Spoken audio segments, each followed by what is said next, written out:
Apakah hasil pendataan non-ASN ini dapat diseleksi menjadi calon ASN atau seperti apa? Apakah daerah yang memaksakan mendaftarkan tenaga yang digaji dari mekanisme pengadaan barang dan jasa tetap diloloskan? Bagaimana cara mengetahui instansi saya termasuk dalam pendataan non-ASN ini?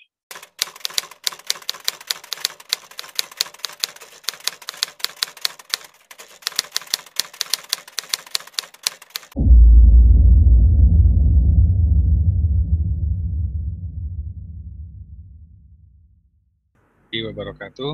Terima kasih Bapak atas penjelasannya. Jadi salah satu tujuan kenapa BKN melaksanakan media briefing pada hari ini ialah sebenarnya untuk memperjelas lagi maksud dan hasil pendataan di mana kita sedang mencari persamaan persepsi terhadap penyelesaian tenaga non-ASN, kemudian mendorong masing-masing instansi pemerintah untuk mempercepat proses mapping, validasi data, dan menyiapkan roadmap penyelesaian tenaga non-ASN, dan membangun komunikasi positif atas penyelesaian tenaga non-ASN. Jadi dari beberapa informasi yang kami terima, banyak sekali kesimpang siuran informasi, Bapak, yang terjadi di sana, khususnya yang dari teman-teman yang non-ASN tersebut. Banyak yang mungkin sudah terjebak dengan tadi Bapak bilang ada permainan tidak benar di beberapa oknum tertentu. Oleh karena itu kami melaksanakan media briefing ini untuk memperjelas segala. Kalau misalnya pertanyaan bisa langsung ditanyakan pada saat ini. Mungkin mohon izin untuk menyingkat waktu, kita membuka sesi tanya jawab di mana kita akan meminta rekan-rekan dari wartawan untuk bisa memberikan pertanyaan langsung kepada Bapak, dan mohon Bapak dapat menjawabnya. Sekaligus juga kami juga sudah mengumpulkan beberapa pertanyaan dari yang kami kumpulkan dari medsos, Pak, terkait dengan proses pendataan non-ASN ini. Mungkin untuk awalnya kami akan membuka sesi tanya jawab dari teman-teman pers yang hadir pada hari ini, Pak. Pertanyaan bisa disampaikan melalui chat atau melalui fitur angkat tangan yang ada di aplikasi Zoom ini. Waktu dan tempat kami persilahkan kepada rekan-rekan untuk bertanya.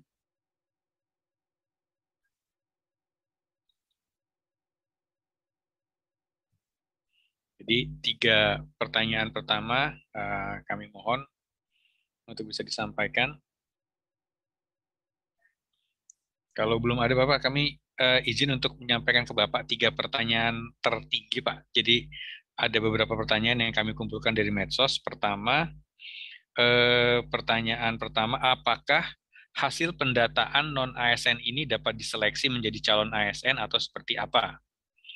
Kemudian yang pertanyaan kedua, apakah daerah yang memaksakan mendaftarkan tenaga yang digaji dari mekanisme pengadaan barang dan jasa tetap diloloskan? Kemudian yang ketiga, bagaimana cara mengetahui instansi saya termasuk dalam pendataan non-ASN ini? Mungkin 3 pertanyaan itu dulu, Bapak. Ya, terima kasih Pak Karo. Pertama, apakah hasil pendataan tadi dapat diseleksi menjadi ASN? Memang salah satu tujuannya itu adalah itu. Tetapi tentu nanti akan ada formulasi kebijakan. Jadi tidak seperti yang selalu disampaikan oleh Pak Deputi SDMA Kemenpan, misalnya kebijakan itu tentu tidak one fit for all. Jadi tentu akan menjadi spesifik untuk jabatan-jabatan seperti ini bagaimana mekanisme penyelesaiannya. Untuk jabatan seperti ini bagaimana mekanisme penyelesaiannya. Jadi pentingnya pendataan ini adalah untuk bisa merumuskan bagaimana pemerintah akan membantu menyelesaikan tenaga non-ASN ini secara manusiawi dalam tanda kutip, sehingga mereka betul-betul bisa istilahnya kalau orang Jawa itu diuangke. Nah, ini yang itu bisa dilakukan kalau kita kemudian memiliki pemetaan terhadap tenaga non-ASN ini. Kalau itu nggak dimiliki, tentu akan sulit bagi kita untuk bisa merumuskan kebijakan apa untuk menyelesaikan itu. Nah, jadi bagi mereka yang kemudian punya kesempatan punya menjadi ASN, apakah itu melalui mekanisme PNS misalnya atau melalui mekanisme P3K, tentu itu bisa dilakukan setelah kita bisa melakukan memetakan mereka-mereka ini. Jadi penting sekali sebetulnya bagi mereka yang sekarang menjadi tenaga non ASN di instansi untuk mereka betul-betul bisa terdata. Dan pemerintah tentu memiliki gambaran seutuhnya terhadap kondisi mereka-mereka ini. Yang kedua tadi apa ya Pak? Kalau saya terlalu cepat tadi, saya sambil ngetik soalnya. Masih mute. Apakah daerah yang memaksakan mendaftarkan tenaga yang digaji dari mekanisme pengadaan barang dan jasa tetap diloloskan? Ya, sebetulnya tentu nanti akan ada mekanisme verifikasi dan validasi. Kita akan melihat apakah yang bersangkutan itu dipaksakan dalam tanda kutip. Sebetulnya yang bersangkutan tidak boleh dilakukan pendataan, tapi tetap didorong oleh instansi untuk melakukan pendataan. Maka saya mungkin menghimbau nanti teman-teman jangan sampai teman-teman di instansi ini menjebak PPK-nya, pejabat pembina kepegawaian. Karena pejabat pembina kepegawaian ini akan menyampaikan surat pertanggungjawaban mutlak. Dan di dalam surat pertanggungjawaban mutlak tadi, itu kami sudah mencoba merumuskan bahasanya yang kemudian bisa berkonsekuensi terhadap hukum. Jadi tentu kami berharap betul, dan ini yang juga selalu kami sampaikan ke teman-teman di Kepala BKD, BKPSDM, ataupun di instansi pusat, jangan sampai dengan proses pendataan ini kemudian menjebloskan dalam tanda kutip pimpinan-pimpinan di daerah yang yang seharusnya atau yang menyalahi ketentuan yang sudah ditetapkan oleh Kementerian Pan-RB. Dan ini himbauan ini sudah kami sampaikan termasuk juga di awal-awal waktu kita melakukan launching terhadap aplikasi pendataan non ASN ini. Perlu kehati-hatian terkait dengan pendataan ini, jangan sampai kemudian karena uang 100-200 ribu misalnya kemudian dimasukkan saja, tapi kemudian tentu PPK tidak siap untuk tidak bisa melakukan verifikasi data keseluruhan. Maka proses verifikasi data keseluruhan tadilah yang kami harapkan melalui mekanisme uji publik terhadap data yang sudah disampaikan. Jadi mekanisme uji publik itu ada dua maksud. Yang pertama adalah munculnya data-data yang sebetulnya yang bersangkutan tidak berhak, tapi kemudian tetap dimasukkan, dan akhirnya masyarakat kemudian bisa mengontrol itu. Yang kedua adalah kalau ada sebetulnya yang bersangkutan berhak untuk didata, tetapi kemudian tidak didata. Karena yang bersangkutan misalnya tidak memberikan semacam uang lelah lah dalam tanda kutip kepada operator misalnya. Nah, akhirnya yang bersangkutan ini kemudian tidak masuk. Nah, dia bisa kemudian melakukan protes di dalam mekanisme 1 bulan dari 31 September sampai 31 Oktober tadi. Jadi ada mekanisme uji publik yang diterapkan supaya data-data yang disampaikan itu betul-betul data-data yang bisa dipertanggungjawabkan. Itu kira-kira Pak Karo. Yang ketiga, instansi tadi apa? Bapak. Jadi bagaimana cara mengetahui instansi saya termasuk dalam pendataan non ASN ini atau tidak, Pak? Semua instansi tentu akan diminta karena suratnya Pak Menteri Pan-RB ditujukan kepada PPK di instansi pusat dan di instansi daerah.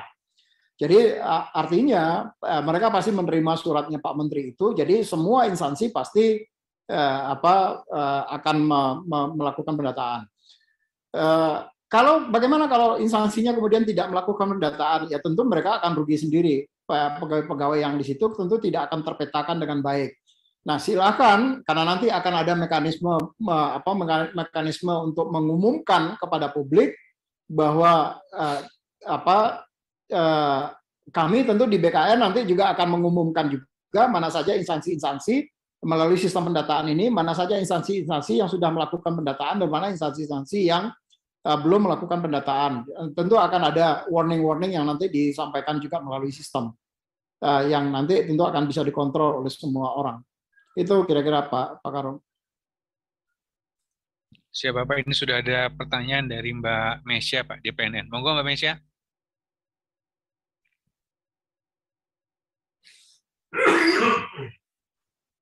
Mbak Misha? Ya Pak, ya Pak Monggo. Karo. Selamat siang, terima kasih atas kesempatan yang diberikan. Izin bertanya nih dari JPNN, Pak Deputi. Pak Deputi, ini kan sudah mulai melakukan pendataan ya, pendataan. Nah, kalau boleh tahu, ada berapa instansi yang sudah mulai melakukan pengisian di aplikasi yang BKN bikin itu? Dan kemudian saya dapat laporan dari forum-forum honorer itu cukup banyak yang melakukan kesalahan saat mengisi aplikasi itu. Dia kan harus melengkapi, tapi oleh BKD-nya disuruh mereka yang harus ngisi. Jadi itu kebanyakan kesalahan teknis, kebanyakan adalah NIK. Saya nggak tahu apakah benar atau enggak, hanya dikasih tahu oleh forum-forum itu. Jadi makanya saya konfirmasi tingkat kesalahan-kesalahan kecil apa yang selalu dibikin oleh honorer itu. Dan kan tadi Bapak sudah jelaskan itu ternyata bisa diperbaiki lagi sebelum finalisasi. Nah, kemudian ada masalah lagi soal pendataan non ASN ini untuk kategori 2. Di situ saya pengen tahu lagi, di situ ada 2 kelompok utama kan, K2 dan tenaga non-ASN, tapi ada tambahan syarat, salah satunya adalah soal sumber gaji. Nah, kalau untuk K2, apakah mereka kena juga? Karena setahu saya, untuk K2 itu dia didata justru masuk K2 karena dia sumber gajinya itu bukan dari APBN maupun APBD. Apakah mereka tetap dimasukkan di kategori tersebut, syarat itu harus ada, ataukah hanya untuk pegawai non ASN yang non K2? Setelah itu Pak, yang terakhir aja, untuk guru ya, ini sekarang yang guru lulus PG itu ada terbagi, ada daerah yang sudah menyatakan dia tidak melakukan pendataan. Contohnya di Kabupaten Bogor itu tidak melakukan pendataan, tapi di Kabupaten Kebumen dan sebagian besar Jateng itu BKD-nya sangat intens, dia didata. Nah, yang jadi pertanyaan, sebenarnya mereka itu harus didata atau enggak sih Pak? Walaupun Pak Deputi pernah bilang sudah ada mekanisme tersendiri untuk mereka, tapi kan belum tentu mereka itu akan diangkat tahun ini, paling tidak sampai 2023. Nah, nanti mereka akan dikemanakan kalau misalnya tidak masuk dalam pendataan non-ASN itu. Oke, segitu aja Pak Deputi dan Pak Karo, terima kasih.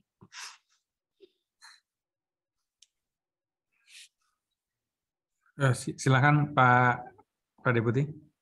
Baik, terima kasih Pak Karo, terima kasih Mbak Esi atas pertanyaannya.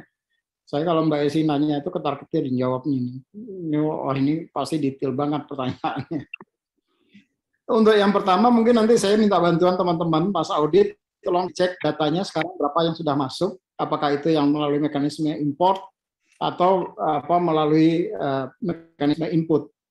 Karena saya mohon maaf Mbak Esi nggak pegang data, pegang sistemnya, apalagi sekarang di luar kota, jadi saya lagi di Banjarmasin sekarang. Nanti mungkin Mas Audit tolong dicek berapa instansi yang sudah masuk ini terkait dengan pendataan ASN ini. Yang kedua terkait dengan kesalahan melengkapi NIK-nya. Selagi itu belum dilakukan finalisasi oleh instansi, maka yang bersangkutan masih bisa melakukan perbaikan, Mbak Isi. Jadi mereka tidak bisa melakukan perbaikan kalau instansi sudah dan sudah menyampaikan SPTJM. Itu biasanya kalau di dalam timeline kami itu nanti mestinya tanggal 30 Oktober. Tentunya setelah finalisasi pun mereka nanti kalau ada data yang salah mereka juga masih bisa untuk memperbaiki. Jadi itu yang kedua. Yang ketiga adalah untuk kategori 2 ini, karena ini adalah pendataan yang menjadi bebannya pemerintah dan ini sudah terlalu lama dan mereka tetap akan didata, Mbak Isi. Data kami memberikan konfirmasi. Jadi sifatnya mereka ini hanya memberikan konfirmasi saja karena tidak ada di dalam database-nya BKN. Jadi di database BKN itu sudah dimasukkan ke dalam sistem pendataan ini. Misalnya dia sebagai tenaga honor kategori 2. Nah, nanti instansi tinggal mengatakan, oh Harmen ini sekarang sudah tidak honor lagi di BKN misalnya. Kalau dia tadinya masuk honor kategori 2 di BKN.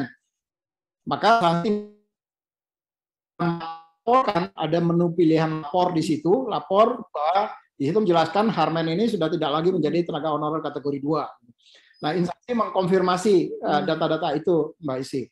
Nah, termasuk diharapkan memberikan konfirmasi melalui sistem juga terhadap sekarang Harmen ini masih honorer tapi dia tidak di BKN, tapi dia jadi honorer di tempat lain misalnya.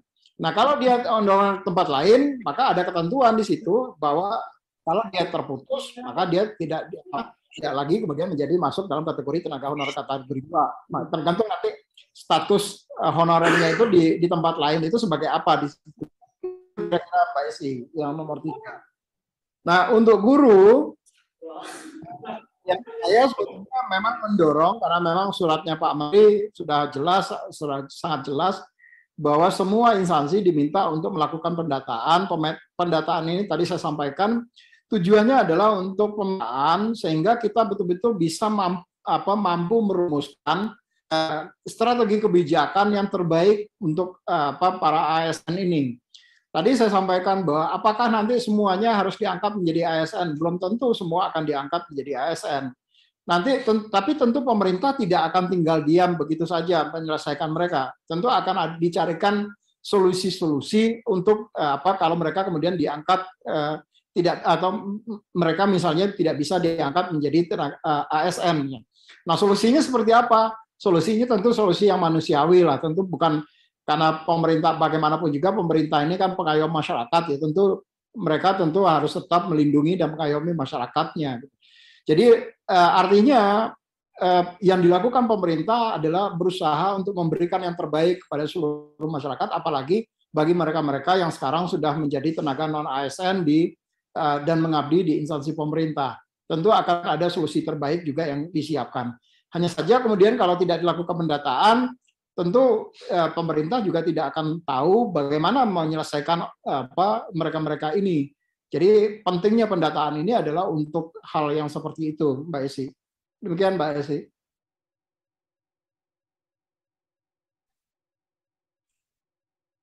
Ada pertanyaan lagi? Rekan-rekan, silakan menggunakan fitur. Ini Pak, ada pertanyaan dari Jawa Pos TV, Pak. Jika ada pelanggaran input data yang dilakukan ataupun instansi, pegawai non-ASN bisa melapor kemana?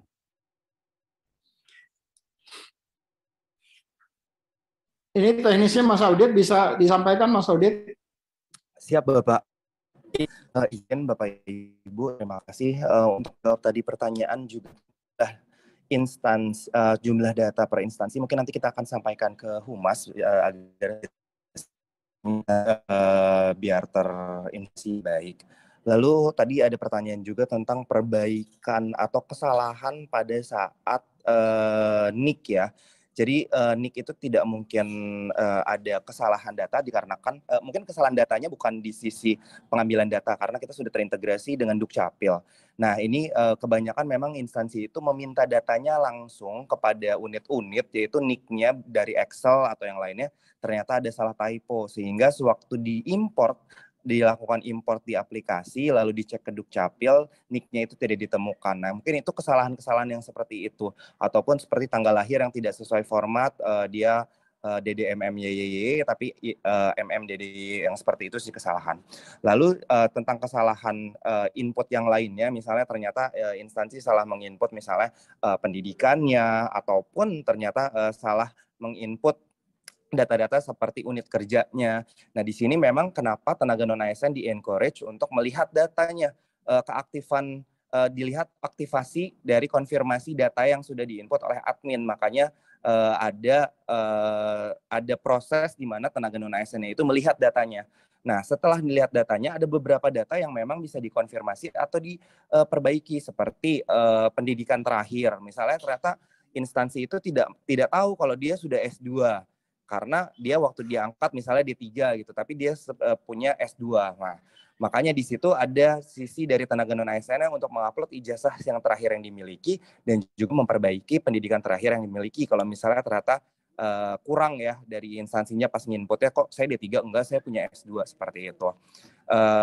Dan perbaikan-perbaikan yang lain seperti unit kerja, karena inputan yang dari sisi tenaga non ASN ini cukup sedikit sih sebenarnya, lebih mudah. Cuman memang validasi dari admin instansinya yang banyak, dikarenakan ada SK awal kerja yang sebagai validasi data awal, TMT minimal 1 tahun tadi, dan juga pembayaran. Mungkin itu Pak, izin. Ya, terima kasih Mas Adit. Mungkin ini pertanyaan lanjutan tadi, maksud potensi pelanggaran seperti memasukkan tenaga non-ASN yang sudah tidak bekerja ataupun tidak mau memasukkan data pekerja non-ASN dengan motif tertentu. Oh, maaf, mungkin saya ulang dari awal ya. Jika ada pelanggaran input data yang dilakukan operator ataupun instansi, pegawai non-ASN bisa melapor kemana, tanda tanya. Kemudian maksud potensi pelanggaran seperti memasukkan tenaga non-ASN yang sudah tidak bekerja ataupun tidak mau memasukkan data pekerja non-ASN dengan motif tertentu. Mungkin ini bertanya Pak, jadi kenapa kok instansi maksudnya itu pelanggaran memasukkan tenaga non-ASN yang sudah tidak bekerja atau tidak memasukkan data, malah tidak memasukkan data pekerja, itu kira-kira kenapa Pak? Mas Audit, ada mekanisme helpdesk nggak di sistem Mas Audit? Ya ada Pak. Jadi nanti kalau misalnya ternyata ada instansi yang tidak mengusulkan, nanti setelah prafinalisasi kan ada pengusulan, ternyata tenaga non ASN-nya tidak diusulkan itu Pak. Ya, jadi mekanismenya memang kita bikin ada mekanisme uji publik teman-teman semua. Uji publik yang pertama adalah di sistem kita menyiapkan helpdesk untuk itu. Jadi mereka juga bisa melaporkan ke situ melalui helpdesk disiapkan. Dua adalah nanti begitu yang instansi mengumumkan melalui portal yang mereka miliki terhadap data-data yang sudah didaftarkan, dan semua orang kemudian diharapkan itu waktunya cukup panjang, jadi sekitar 2 mingguan atau 10 hari kerja diumumkan kepada publik. Nah, nanti di dalam rentang waktu itu mereka bisa melihat, misalnya tadi saya sampaikan, kenapa saya yang harusnya honorer tapi kemudian tidak dicatat, yang harusnya saya berhak untuk dicatat tapi kemudian tidak dicatatkan. Nah, proses uji publik itulah yang kemudian diberikan dalam waktu sampai dengan tanggal 30 Oktober tadi. Nah, nanti kalau begitu ada masukan atau protes dari masyarakat seperti dalam kondisi seperti tadi, maka mereka juga bisa mengajukan ke helpdesk-nya BKN, kemudian juga bisa nanti akan kita teruskan ke instansi, kita pertanyakan kenapa kok ini tidak seharusnya berhak untuk dicatatkan, tetapi kemudian tidak dicatat oleh instansi. Nah, tentu instansi nanti akan punya jawabannya tersendiri untuk itu. Apakah misalnya di data mereka ternyata yang bersangkutan sudah tidak aktif misalnya. Itu kan bisa saja terjadi nanti seperti itu. Nah, transparansi itulah yang kemudian kita berikan di dalam sejak 31 September sampai dengan 30 Oktober tadi.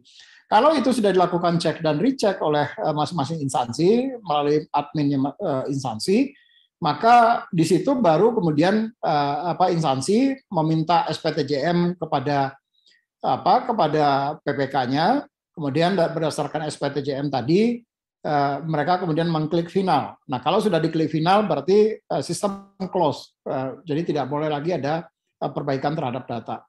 Demikian Pak Karo.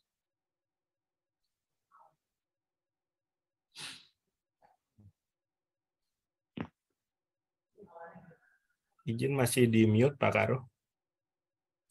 Untuk pendidik Bapak, ini ada tenaga pendidik yang mengajar di sekolah swasta dan pembayarannya melalui dana BOS atau BOS, apakah bisa untuk mengikuti pendataan non-ASN ini? Tuh. Kemudian, apakah yang berhak masuk pendataan ini bagi non-ASN yang bekerja di instansi pemerintah atau boleh swasta? Kemudian, apakah data tersebut berpengaruh dengan yang sudah nilai PG atau passing grade? Kemudian yang terakhir, Bapak, ini apakah skema atau ketentuan bagi honorer dengan SK pengangkatan Januari 2022 oleh unit kerja terendah? Pertama mengenai tenaga pendidik, kalau ini kan pendataan untuk non ASN dan di instansi pemerintah. Tentu yang kita akan data itu adalah yang mereka menjadi tenaga non ASN di instansi pemerintah. Yang tidak menjadi tenaga non ASN di instansi pemerintah tentu bukan subjek untuk dilakukan pendataan. Karena kalau dilakukan pendataan untuk semua ya nanti swasta pun nanti akan tercatat semua, dan itu nggak mungkin bisa diselesaikan oleh pemerintah semuanya. Jadi saya saya ingin sampaikan bahwa scopingnya ini adalah mereka yang menjadi tenaga non ASN di instansi pemerintah. Jadi kalau dia pendidik misalnya ya tentu di instansi pemerintah. Walaupun yang bersangkutan kemudian dibayarnya melalui dana BOS, tetapi ini kan sebetulnya ada mekanisme yang nanti tentu akan menjadi persoalan baru, misalnya terkait dengan kalau diselesaikan melalui pemerintah, kemudian yang bersangkutan diangkat menjadi ASN misalnya, belum tentu nanti yayasannya kemudian melepaskan yang bersangkutan untuk menjadi tenaga guru atau tenaga pendidik di sekolah-sekolah pemerintah. Kecuali nanti ada kebijakan lain, misalnya kebijakan lain itu adalah ada mekanisme perbantuan, misalnya seperti dulu, zaman dulu itu ada guru perbantuan, guru yang diangkat oleh pemerintah, tetapi kemudian diperbantukan ke misalnya di sekolah-sekolah madrasah misalnya atau di sekolah-sekolah keagamaan. Tapi sejauh ini saya belum tahu apakah akan ada kebijakan seperti itu nanti tentu setelah setelah kita bisa melakukan pemetaan ini. Itu yang pertama untuk tenaga pendidik. Yang pasti fokusnya adalah dulu sementara ini adalah terkait dengan yang mereka bekerja di instansi pemerintah, di sekolah-sekolah pemerintah dan segala macam. Yang kedua terkait dengan apakah terkait dengan passing grade ya. Passing grade itu kan sebetulnya ya saya sebetulnya gini, orang yang karena di dalam Permenpan yang terkait dengan penyelesaian tenaga guru itu kan sudah diatur di situ bahwa orang-orang yang sudah lulus passing grade di tahun seleksi 2021 kemarin, dia menjadi prioritas untuk diusulkan dalam formasi tambahan. Nah, persoalannya sekarang ini banyak muncul, banyak instansi kemudian dengan alasan ketidaktersediaan anggaran, kemudian tidak mengusulkan formasi kepada Kementerian Pan-RB. Padahal orang-orang ini, guru-guru ini sudah lulus seleksi. Nah, ini menjadi persoalan baru. Saya selalu mengatakan begini, apakah instansi tadi tidak memandang guru itu sebagai prioritas di daerahnya? Karena di sisi lain, mereka kemudian mengajukan formasi untuk jabatan yang lain, kan jadi aneh buat saya. Di satu sisi orang yang sudah lulus seleksi, lulus passing grade, dan dia diberikan kesempatan untuk bisa diangkat karena memang sudah lulus passing grade, tetapi kemudian instansinya tidak mengusulkan. Sementara untuk kalau dengan alasan tidak ada uang, tapi untuk jabatan lain kemudian diusulkan, ya kan jadi tidak konsisten. Uang katanya nggak ada uang, tetapi terus kok mengusulkan kebutuhan formasi untuk yang lain. Gitu. Nah, kembali adalah pertanyaan kita. Saya bersama-sama dengan teman-teman di Kementerian Pan-RB, termasuk juga teman-teman di Kementerian Dikbud. Apakah betul oleh daerah tadi guru-guru ini kemudian tidak prioritas untuk diangkat? Karena mereka ini kan sudah menjadi tenaga honorer di situ dan cukup lama menjadi tenaga honorer di situ. Seyogianya kemudian instansi mengusulkan untuk dilakukan pengangkatan. Apalagi pemerintah kemudian dengan melalui kebijakan Menpan sudah diberikan juga privilege di situ, dalam arti mereka memang sudah lulus passing grade dalam hal ini. Ini yang kemudian menjadi sedikit anomali di dalam penyelesaian tenaga guru honorer ini. Nah, dalam konteks pendataan ini, kalau menurut saya sebaiknya mereka tetap harus didata. Jadi Kenapa? Karena ini akan menjadi bahan bagi pemerintah untuk menyelesaikan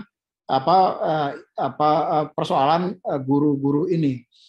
Kalau dia tidak didata misalnya, atau datanya sudah ada di dalam data Dapodik, ya nggak ada masalah gitu. Tapi kalau datanya kemudian di data Dapodiknya juga kemudian hilang misalnya, ini paling tidak ada cek dan recheck lah. Kalau dia memasukkan datanya, baik itu di data Dapodik ada, di data BKN juga ada, maka kita akan bisa saling menguatkan di situ. Jadi penting sebetulnya kalau yang bersangkutan untuk melakukan pendataan, even misalnya dia belum diangkat, karena ini akan lebih memudahkan pemerintah untuk menyelesaikan isu terkait dengan guru ini. Demikian Pak Karo. Ya, Bapak, terima kasih atas keterangannya tadi yang disampaikan. Ini berhubung Bapak mohon izin, ini waktu dan rekan-rekan pers juga waktu sudah habis untuk press briefing ini pada hari ini. Mungkin kalau ada pertanyaan tambahan bisa disampaikan kepada kami melalui WhatsApp atau melalui email atau melalui jalur-jalur biasanya melalui kanal medsos BKN untuk nanti kami bisa kami sampaikan secara resmi. Kemudian kami juga nanti akan mengeluarkan sebuah press release berdasarkan hasil press briefing pada hari ini untuk menjadi keterangan resmi dari BKN terkait dengan proses pendataan non-ASN yang sedang dilaksanakan sampai tanggal 30 September, sehingga untuk memperjelas apa yang sedang dilakukan oleh BKN dan pemerintah pada umumnya. Sebelum kami tutup, Bapak, apakah ada pesan terakhir Bapak dari ini untuk teman-teman media, pers dan sobat BKN? Ya, terima kasih Pak Karo. Terima kasih teman-teman media sudah hadir pada media briefing pada siang hari ini. Proses pendataan ini tentu saja kita berharap ada transparansi dari data yang disampaikan ke pemerintah, yang bisa melakukan pengawasan dan pengendalian terhadap data-data tadi. Tentu juga teman-teman wartawan BKN tentu tidak akan sanggup melakukan itu sendiri. Jadi kami tentu saja sangat berterima kasih kalau mendapat input dari teman-teman wartawan kalau ada hal-hal yang kemudian, apalagi kalau ada masyarakat yang kemudian dizolimi oleh pihak-pihak yang untuk mencari keuntungan pribadi misalnya, kemudian menzolimi orang-orang yang seharusnya punya hak tetapi kemudian tidak mendapatkan haknya sebagaimana yang sudah ditetapkan oleh pemerintah. Mohon juga tidak untuk segan-segan menginformasikan kepada kami, sehingga kalau ini bisa dilakukan lebih awal, tentu juga pencegahan atas potensi-potensi penyalahgunaan tadi itu bisa kita antisipasi sejak awal. Yang kedua adalah nanti kami tentu melalui teman-teman di Humas, melalui Pak Karo, nanti akan memberikan laporan secara reguler. Nanti tim saya, Mas Audit dan teman-teman dari PDPIK nanti diharapkan akan memberikan laporan secara reguler terkait dengan progres, sehingga masyarakat juga bisa memantau melalui laporan atau rilis-rilis reguler yang dikeluarkan oleh BKN terkait dengan progres terhadap pendaftaran tenaga non-ASN ini. Mungkin itu dari saya. Tambahan terakhir Pak Karo, terima kasih sekali lagi pada seluruh teman-teman wartawan yang bersedia hadir hari ini.